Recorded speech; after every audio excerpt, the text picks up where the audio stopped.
everybody, and welcome back to Theology Thursday. My name's Alex Hauser. I'm joined with Doug Becker, our pastor of theology. What's up, Doug? Well, hey, everybody. Hey, dude. How's it What are we going? talking about this week, Doug? We are talking about the name of God, and it's we're trying to keep this to a manageable length too, so it's very probable that we might end up talking about it next week as well. No, we're going to knock this bad boy out in one go.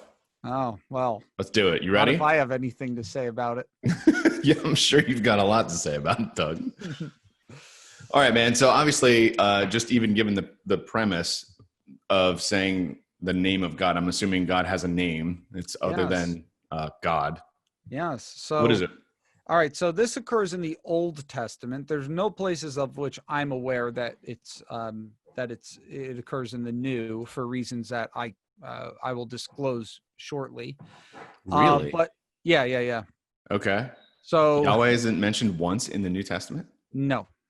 Wow. Well, there we go. Spoiler alert. So my bad. Personal name of God, God's personal name in the Bible. This is distinct from words like God, Elohim, or El. These are more titles. And so we're not talking about King of Kings, Lord of Lords. Right. These are all different ways to refer to him. There's also other kind of quirky names that God takes on. You get a lot of them in Genesis, for example, like El Olam, El Roi, El Shaddai, El Elohe Yisrael, all kinds of different ones. But those are more titles. Okay. They can be regarded as names too, but the title, the name God, is very much a common noun rather than a proper name. All right, and so then when we read that, like Abraham, called the name of God this, then that's just a quirky name that he's giving to God in that instance. But it's like God, if I call you Dougie Fresh. Yes. All right. But particularly beginning at the time of Moses, God began revealing himself with a very specific proper name. And a big question in Old Testament studies is whether or not this proper name was known to people before the time of Moses. And this is actually a big subject of my master's thesis in seminary. And if anybody's interested in it, I could send them to it. It's 205 pages long, so we're not going to cover all the material. It's a short story today. For you. Yeah. But yes, so the proper name of God in the Old Testament is Yahweh. And that is what I believe is the correct pronunciation. It is sometimes also pronounced Yahweh, like a hard H and a W sound rather than a V sound. Sorry, I thought I turned those off. But in Latin, Doug. Yes. Jehovah begins with an I. Begins with an I. We'll get to that in a minute. So when you hear me say it, I say Yahweh because I'm convinced that is the proper way that Hebrew speakers would have pronounced it. Okay.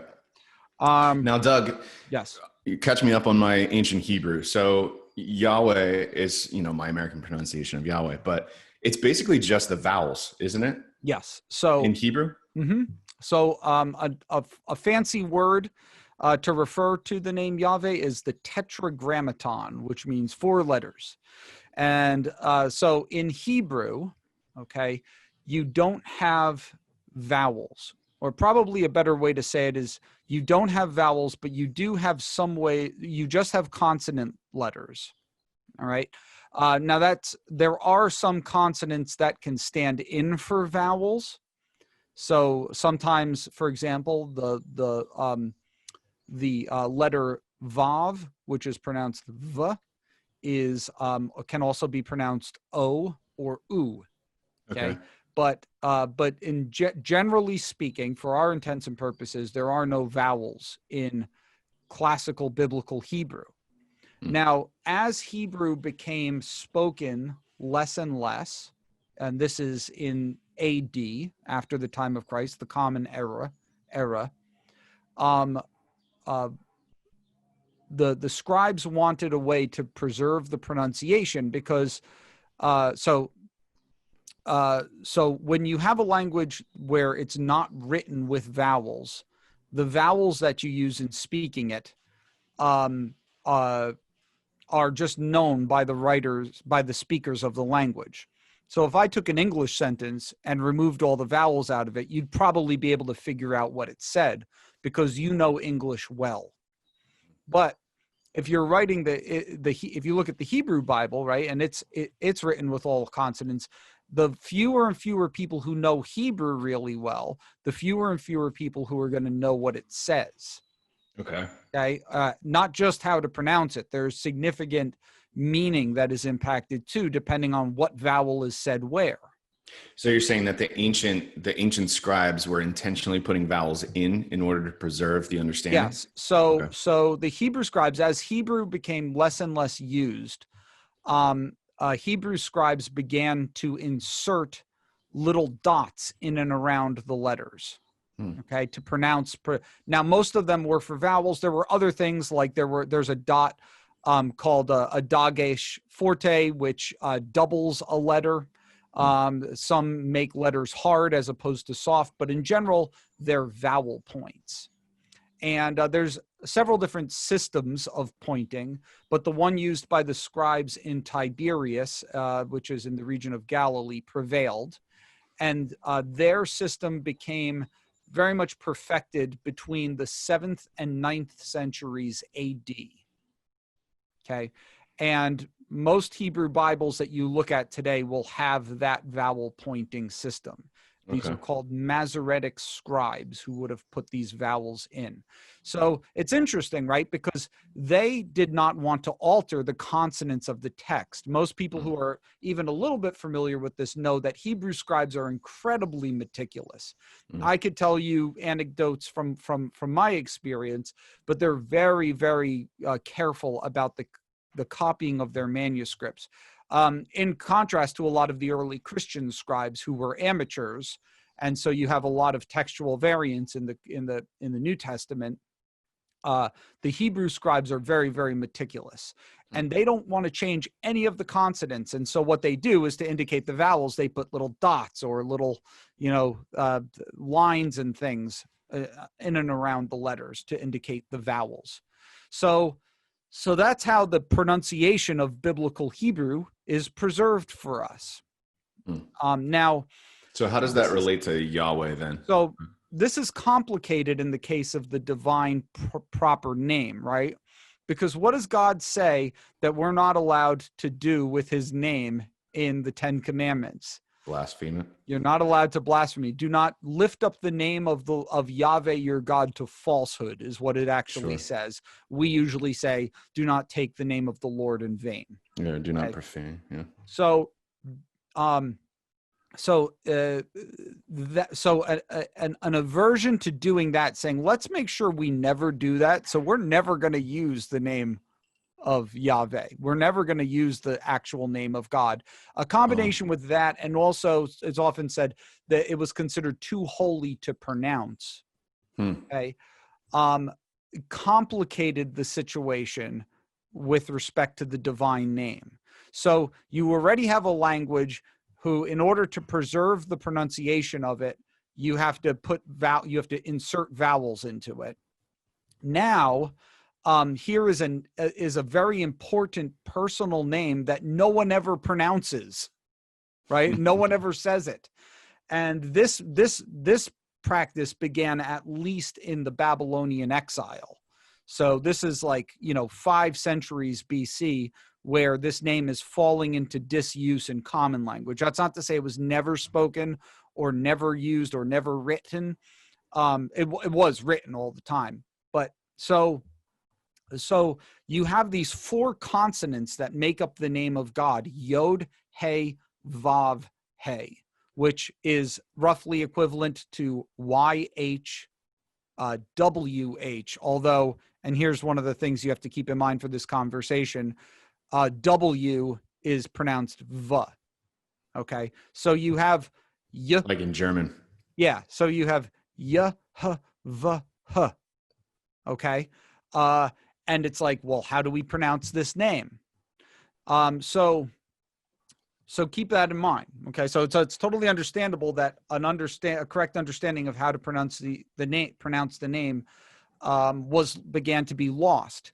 So now, Jewish people, they loved to read the Bible out loud, and every time they'd come across the divine name, what would they say?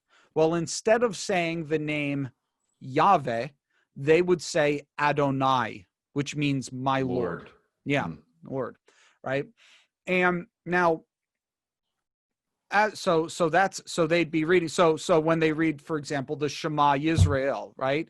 It's Shema Yisrael Adonai Eloheinu Adonai Echad, rather than Shema Yisrael Yahweh, right?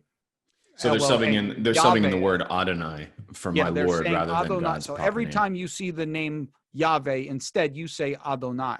Okay. Now, there's a way. So now here comes a new concept, right?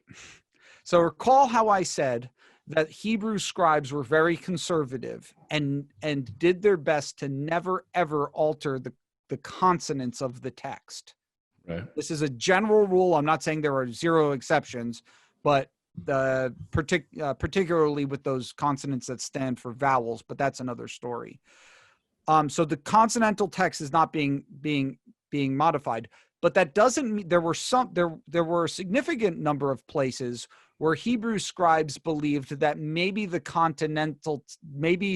more to the consonantal text than meets the eye. Maybe there are some places where they believed that something had gotten copied erroneously, right? Okay. And so what would they do? Would they change the consonants? No, they're very conservative. So what do? Well, they go over to the margin and write the word that they think should be there. And the way they clue you in to look to the margin is by putting the vowels of the word in the margin into the main text. So you're reading along and you find this word whose pronunciation that makes no sense because the vowels belong to a different word. Right? And so you look over and you're like, okay. These are called Ketiv Karei readings. Okay. Ketiv means what is written and what is spoken. Okay. Okay. Now. So you're telling me, Doug, if I'm hearing you right, as you would sit down to actually read the text, or I guess, Hebrew scribe or Hebrew orders. And the way you still do. Okay. Our Hebrew Bibles today have these printed in them. So you look down, you're reading one thing, but then there's cues to be looking over to the margins to say something else. Right. There is what is read and what is spoken. Huh. As I read, I didn't know that. Now some of these are called Kore Perpetuum, which means perpetual kores. So. Okay. So these are words where every time you read them, you say something else. So it's not noted in the margin because it's so common that every time you see it, you read something else. So obviously, I'm sorry. No problem. And so now take that concept. That is what's going on in the case of the divine name. I was going to ask, Doug, is that only being used with the divine name, or are there other? There are other words? things. For example, the feminine pronoun she, which in Hebrew is he. Oh, really?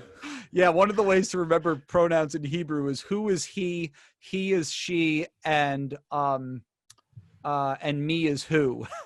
Nice. Nice. But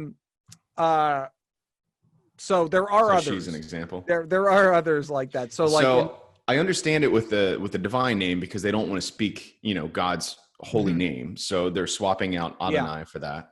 But why other words? It's different reasons. So in the case of the feminine pronoun, in some places in the Bible, it's written with a vav instead of a yod. Okay, because at an earlier stage in the language, yods often were vavs, and so they say we're gonna all pronounce these all the same way because it's written a different way, but we know it's pronounced this way. It's Okay. I don't know. I'd kind of have to show you what Sure. So why it basically, is, Yod but and Vav are two different letters, and they're two sometimes different they're letters, pronounced but at different an ways. early stage in the language, Vavs stood for haze. It's like me or arguing yods, with you or in yods. the way that ancient Greek should be pronounced. Exactly. Gotcha. So at any rate, the word, the name Yahweh is a perpetual kare. It's a perpetual kativ kare. Every time you see it, you say Adonai. Okay. It's not, Adonai is not written in a margin, but what is the vowels from Adonai are written around the Yod He Vav He. Okay. So in other words, so the vowels from yes. Adonai are Yes. written around Yah. Because Adonai is what you say, it's not what you read. Okay. Okay. That's got to be terribly confusing. Okay. Reading that and trying. Oh, no, yeah. not to understand. I'm just like hoping trying to my read that and explanation pronounce is not something terribly else. Confusing. Yeah. Yeah.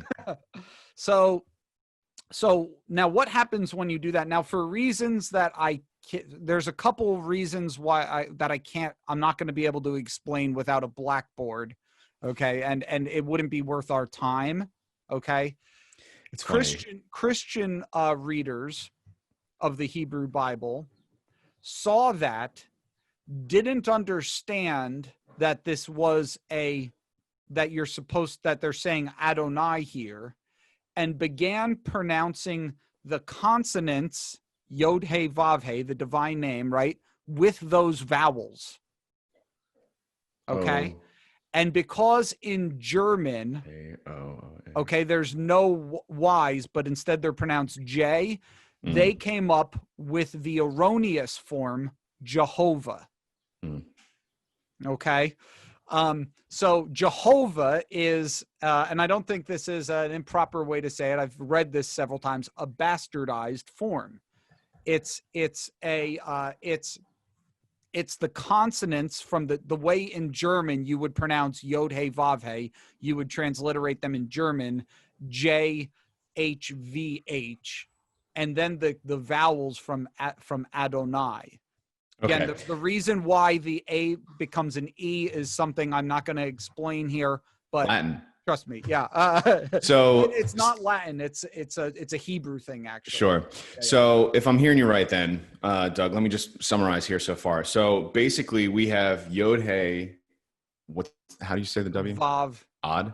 Vav He.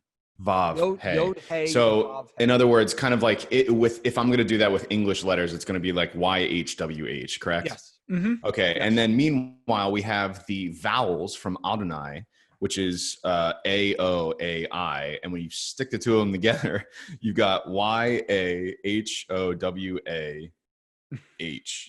Yeah.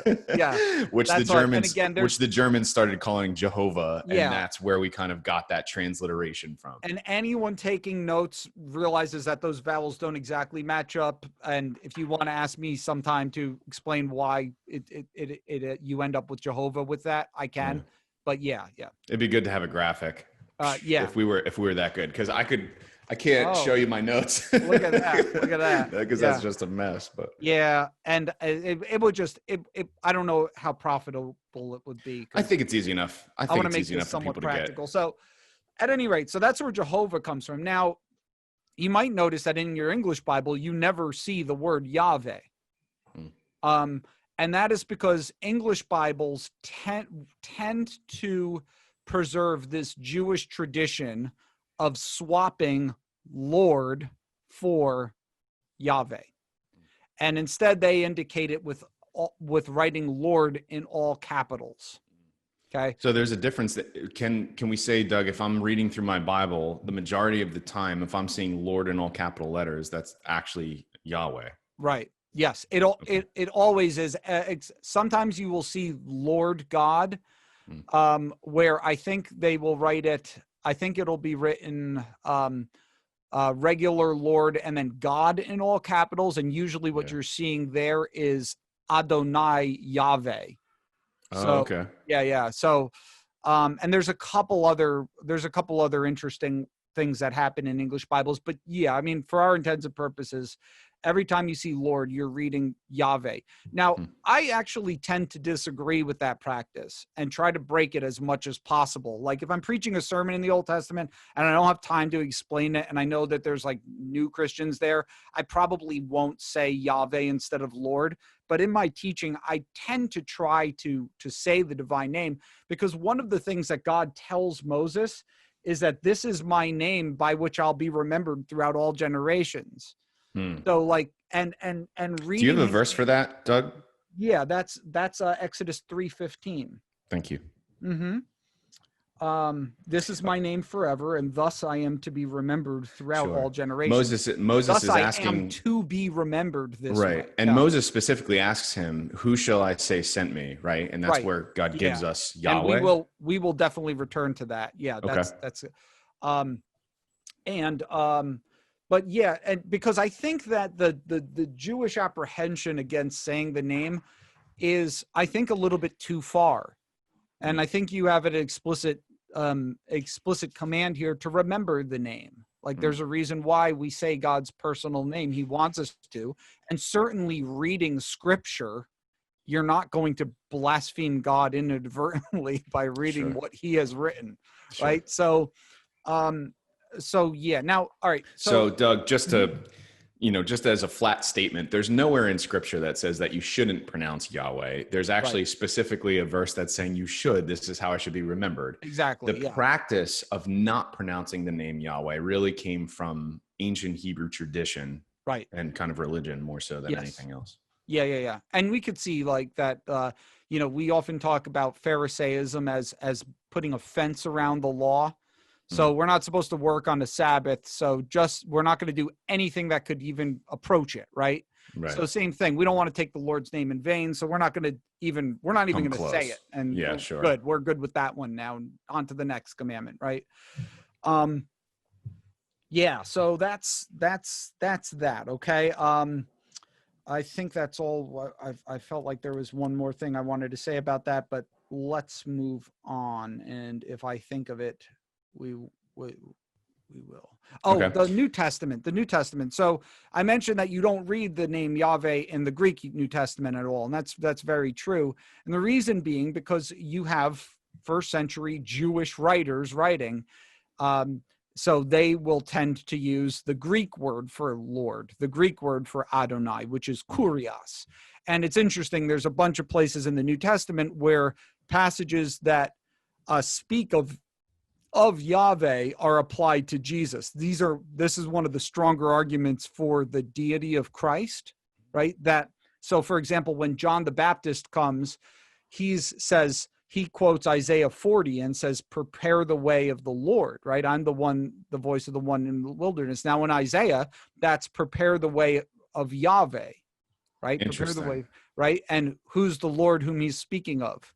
Jesus, yeah. Right. Yeah. And there's a bunch of passages like that. That's interesting. But if you read the Greek doesn't say, right. The like Matthew, when he's writing that, doesn't write out the Greek, like a Greek transliteration of Yahweh. He just writes kurios. He writes Lord. Interesting. Yeah. So that's probably why we don't see any instances of Yahweh in the New Testament, is because it's written in Greek. It's written in Greek, and they're translating from the Septuagint. They're Jewish speakers, so they're not going to rock the boat unnecessarily, all kinds of stuff like that. And that's just the way they spoke. Jewish people in the first century, for reasons that have already been explained, didn't walk around just throwing the name Yahweh back and forth. Right. Instead, they would have said Adonai. They would have said Elohim. I'm not sure when Hashem comes into it. The name is another way that Jewish people will say it. But yeah, so, okay. So let's talk a little bit about pronunciation. Why we already beat up on Jehovah as a pronunciation. So why do we say Yahweh? Well, that is the best scholarly guess. Okay, it's the best scholarly educated guess. By far, I think it has the most going for it. So let me try to explain this, okay? So the first thing to note is that the origin of the divine name predates classical Hebrew. Really? So, yeah. Now, I'm not going to unpack this So now. is it like, what's the name of the language? I forget the name of the language. Starts with an A. It would have been like a proto-Hebrew. Okay. You're thinking Akkadian? Yeah. Yeah, and part of the way we know how it's pronounced is from Akkadian, but it's not Akkadian. Okay. So the Bible is written in classical Hebrew, which is a pretty broad. It's pretty much a way of saying biblical Hebrew, which is it spans many centuries, but in general the language is pretty homogeneous. There is variation. There are significant works that have been done that attempt to date biblical texts, for example, because of the kind of Hebrew that's used, like certain synonyms, right? Like you might have older texts tend to call the congregation of Israel one thing, whereas later call it another thing, things like that. Or I've already indicated different types of pronouns, different types of suffixes. And some will say, and it's argued that that you can see in certain forms of Hebrew earlier writing. You could definitely see that with the things that are definitely later. So, but at any rate, the Bible's written in classical Hebrew. The name Yahweh began being used before then. Okay, now I'm not saying that that nothing of the Bible was written when the name began being used. So for reasons I'm not going to explain here, but maybe next week, I think that the name was first revealed to Moses. I do not think that the patriarchs, for example, knew the name Yahweh. That's not a matter of doctrine. That is just what I think is the best conclusion from the evidence from the Bible. Sure. And from some other sources.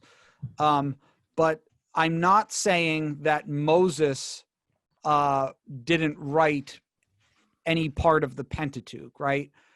Because he didn't know Hebrew. That's kind of what he spoke was an earlier form of Hebrew than what we have in the Bible. So there would have been updates to the language. Just like in the Bible where you read,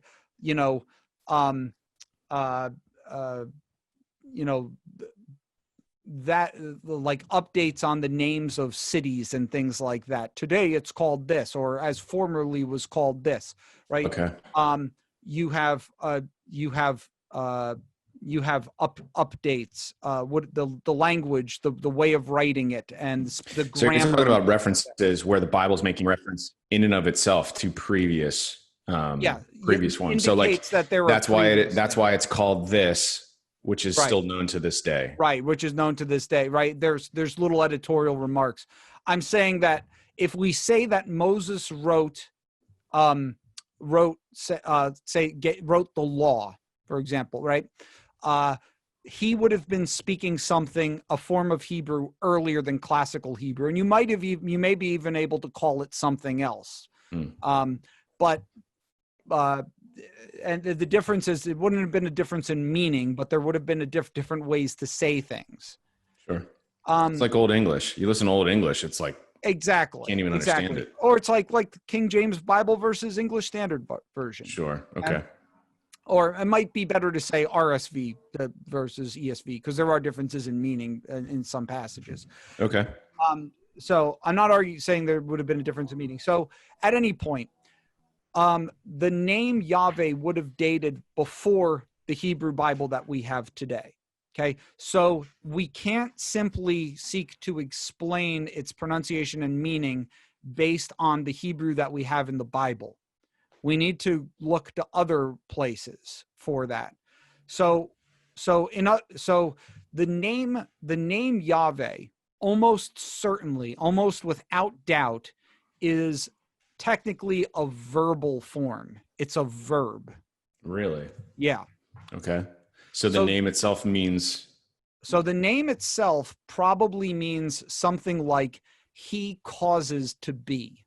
Huh. Okay. And yeah, we're definitely going to be doing a part 2.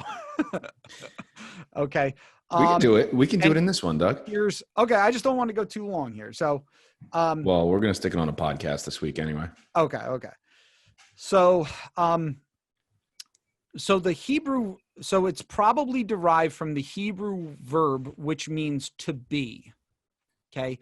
And in classical Hebrew, that verb is haya, which is H-Y-H, hey, yod, hey, haya. Okay. Okay.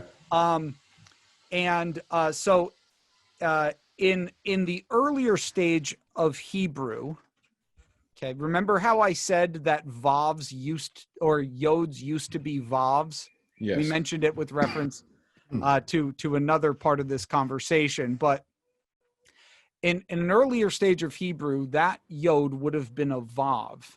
So it would have been pronounced hava. Okay. Okay. And in fact, we get something like that in the name of Eve.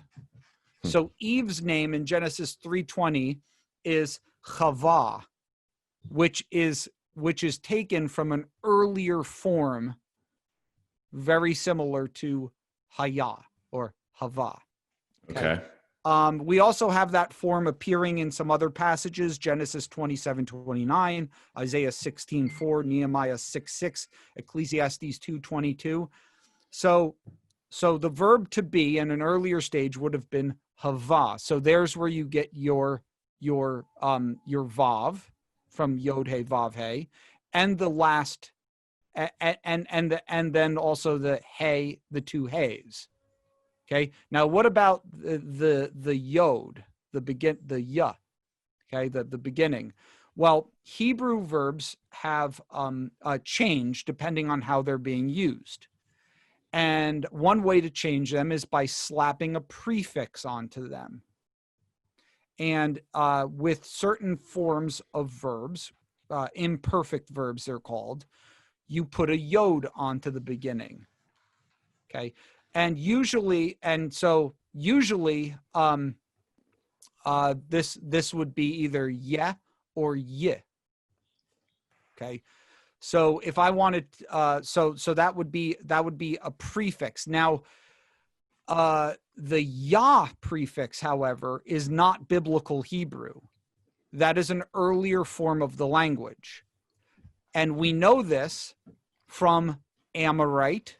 We know it from Akkadian, that Yah is a causative prefix. So in other words, it makes the subject of the verb the causer of the verb. Okay. So if I were to say, for example, eat versus causes to eat.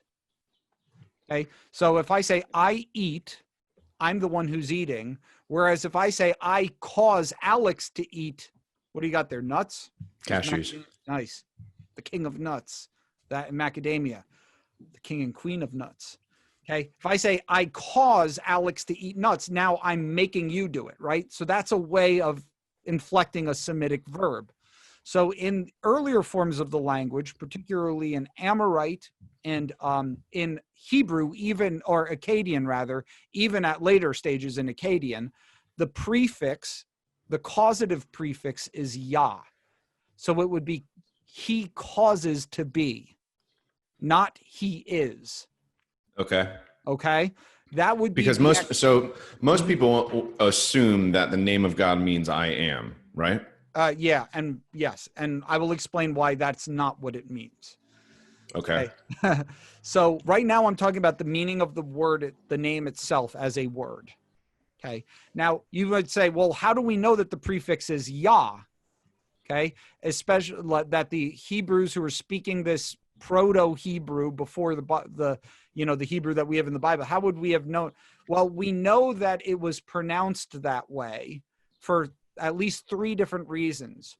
First of all, in the Akkadian language, which is another Semitic language, specifically in the Neo-Assyrian and Neo-Babylonian dialects, we have Hebrew names.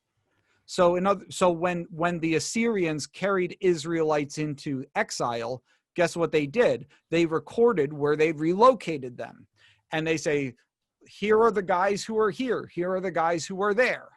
Okay, we read about it in the Bible, but we also read about it in the Assyrian archives. And there's plenty of clearly Israelite names. And in those names, where, they'll have names like, right, the Lord is God, Elijah, right? Or the Lord remembers, Zechariah, Yah. And in Akkadian, you have those names preserved, and they're preserved with forms like Iyah or Iyach, or in other words, the ah is preserved. Okay. As I said, we have this earlier in Amorite personal names that are based off the same verb that Yahweh was based off of. And we also have Greek inscriptions, interestingly, of the divine name, which have vowels in them. And there it's Iyah, Yahweh, or Yahbeh, sometimes it's pronounced. It's not Yeh. So in other words, that's how we know it's pronounced Yah. And if we're looking in Semitic languages for the prefix Yah, it is a causative prefix. So if what you have is the causative prefix plus the verb to be, what you get is he causes to be, because that would be a third masculine singular, a he. Okay, so that's what the actual name probably means. Might mean something like, he's the creator or something like that. Okay. Now, the explanation is what you're asking about from Exodus 3:14. This is God's conversation with Moses. So God meets Moses in the burning bush, and he tells him, I want you to go to Egypt and bring my people out of Egypt. Mm-hmm. And Moses asks him, he says, well, what if they ask me, what this God who sent you, what is his name? What if the Hebrews ask me that? What shall I tell them? And how does God reply? He says, your standard English translation of it, at least, right. Tell them I am sent you. I am who I am. Tell them that I am sent them. Now, that is not the divine name. In fact, you don't even need to go out of this text in Exodus to realize that. Notice what it says.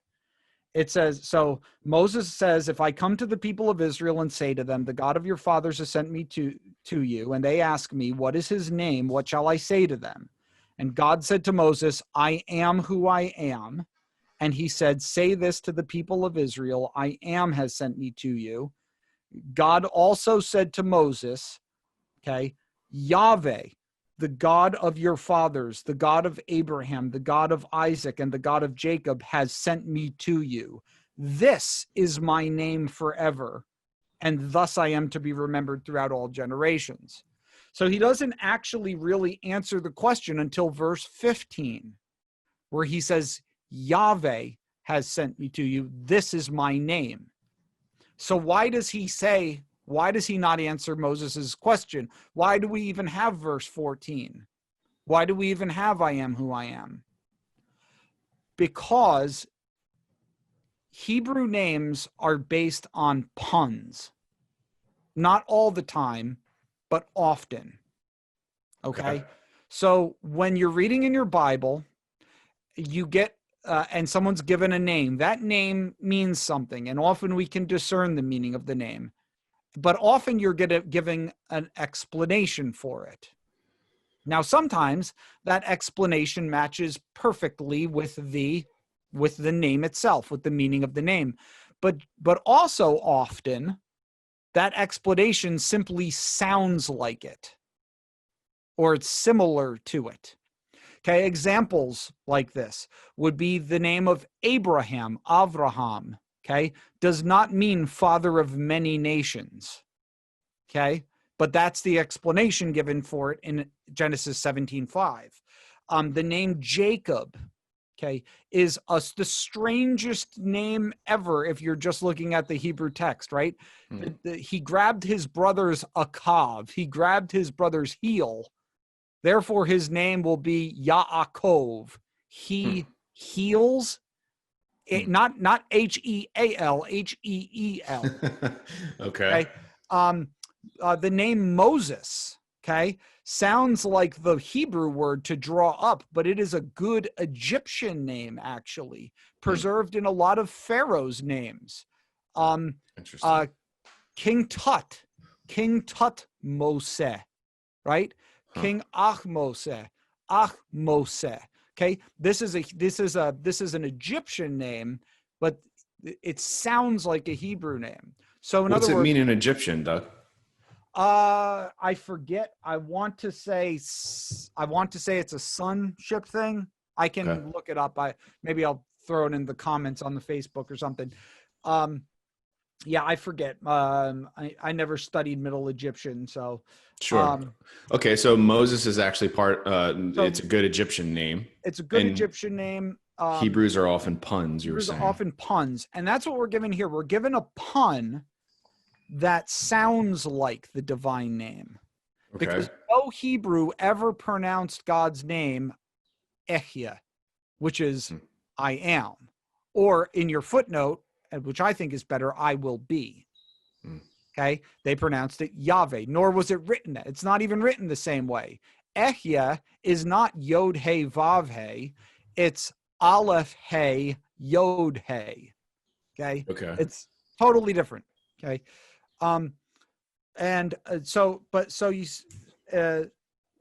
now, okay, what's the next thing I want to say about it? Okay, so now you do note the footnote, right? So you have an imperfect verbal form, ehya, which is typically translated I am. But in your footnote, in any good Bible will have a footnote which will say, or it could be I will be.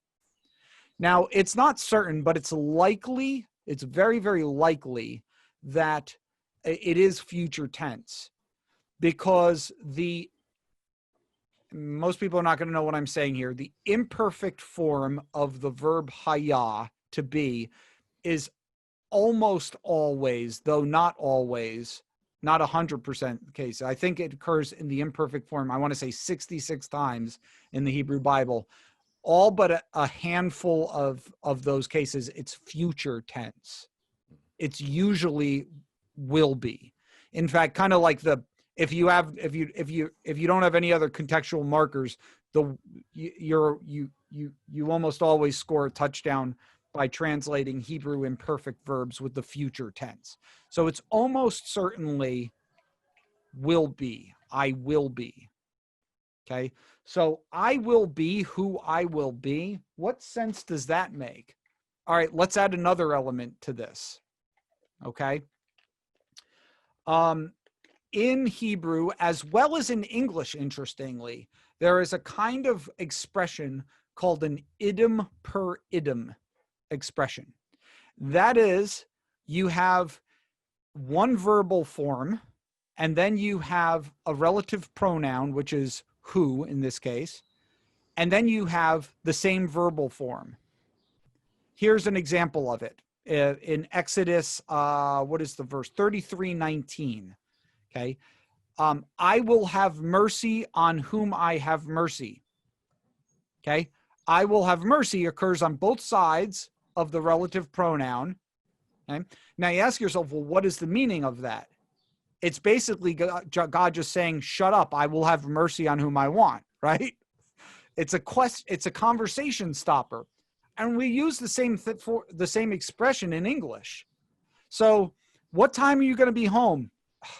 I'll be home when I get home, right? It's meant to zero in on, I'm just telling you I'll be home. Don't ask any more questions. Okay. We use the same kind of expression, and that's the kind of thing that he's saying here. I will be who I will be. Okay. So what sense does that make, though? Okay. Let's back up a few verses. So the question God is answering here is Moses saying, suppose I come to the Hebrews and they ask me, what is God's name? Who's the God's name who spoke to you? What shall I say? That's actually the second of Moses's questions to God. What's his first question? Well, his first question actually occurs in verse 11. This is after God tells him you need to go to Pharaoh and bring my people out of Egypt.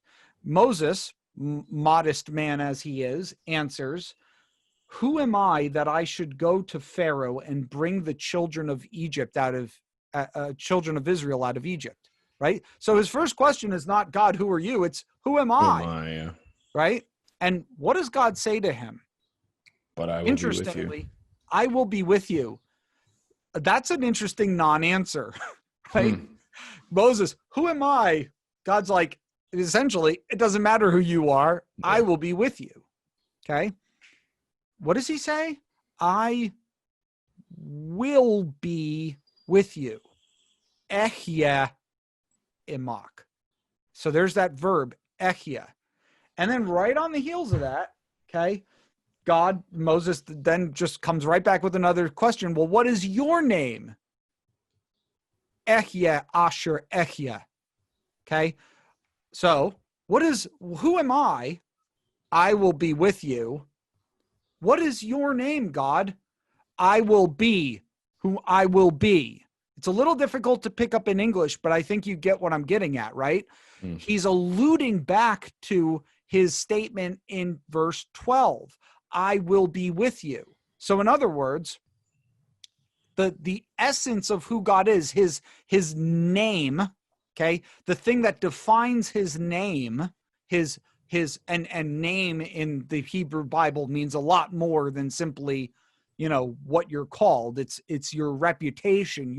It's a big part of who you are. It's there's meaning behind it. There's when God says, like, they will know that my name is the Lord, big fan of Tarantino as you are, right? He doesn't just mean that, well, if you were to give them some Bible trivia, they'd know that my name is Yahweh. No, that means they're going to experience my power, right? So what is your name? And then he gives them this question stopper. Moses, I will be with you.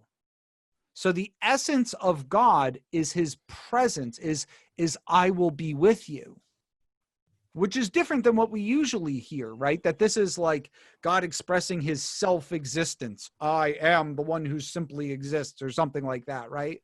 Like, contextually, there's no warrant for seeing it that way.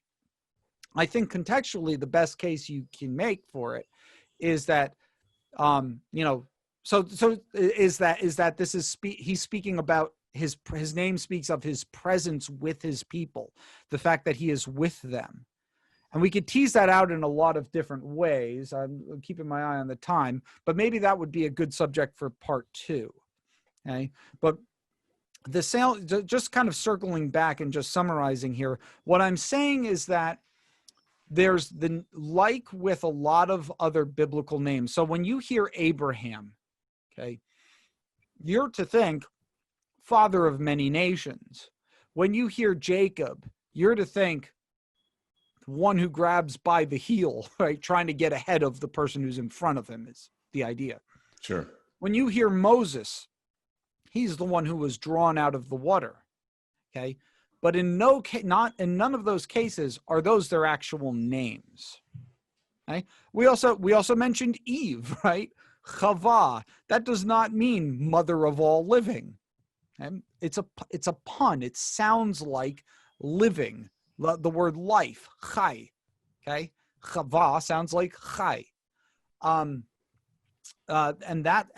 so just like that, when we hear Yahweh, we're to think, I will be with you, period, end of the discussion. Okay? Whereas then we can ask, what does the actual name mean? Well, it probably means something like he causes to be. So it's kind of like 2 answers that we're given here in terms of the meaning of the divine name. Now, next time we come back and we revisit this, I want to talk about a little bit of how that manifests itself in the biblical storyline, why it's significant, and maybe some things that will spice up some very common texts. Cool. Yeah. Sweet, Doug. Well, thank you for the foray into some of the ancient languages. It's pretty cool taking a look at God's name and kind of, how we can understand it and derive meaning from that, and gives us a little bit more insight into who our God is and how he, it introduces himself into humanity, which is really, really cool. Cool. So we'll look forward to the next one. We can talk through some of this a little bit more. Thank you all for tuning in, and we'll look forward to seeing you soon. Bye.